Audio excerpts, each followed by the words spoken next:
यं यं यक्षरूपं दशदिशि विदितं भूमिकम्पायमानं सं संहरमूर्तिं शिरमुकुटजतशेखरं चन्द्रबिम्बं दं दं दं दीर्घकायं विकृतनखमुखं चोर्ध्वरोमं करालं पं पं पं पापनाशं प्रणमत सततं भैरवं क्षेत्रपालं रं रं रं रक्तवर्णं कटिकटिततनुं तीक्ष्णदंष्ट्राकरालं घं घं घं घोषं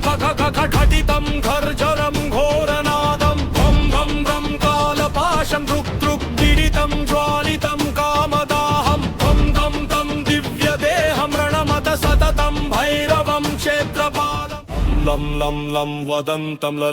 ललितं दीर्घजीवाकरालं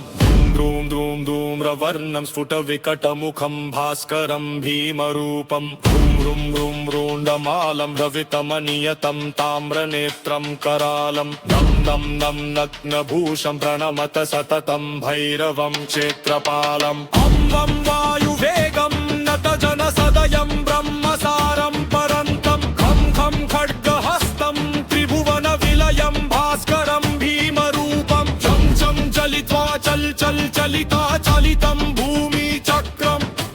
मं मं मायिरूपं प्रणमत सततं भैरवं क्षेत्रपालं शं शं शं शङ्खहस्तं शशिकरधवलं मोक्षसम्पूर्णतेजं मं मं मं मं महान्तं कुलमकुलपुलं मन्त्रगुप्तं सुनित्यं यं यं यं भूतनाथं किलितं बालकेलिप्रदहानम् अन्तरिक्षं प्रणमत सततं भैरवं क्षेत्रपालं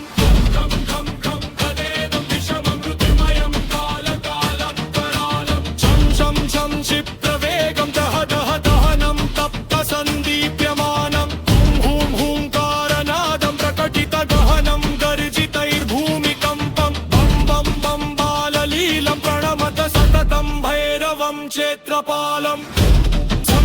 संसिद्धियोगं सकलगुणमभं देवदेवं प्रसन्नं पं पं पं पद्मनाभं हरिहरमयनं चन्द्रसूर्याग्निनेत्रं ऐं ऐं ऐं ऐश्वर्यनाथं सततभयहरं पूर्वदेवस्वरूपं रौं रौं रौं रौद्ररूपं प्रणमत सततं भैरवं क्षेत्रपालं हं हं हं हंसया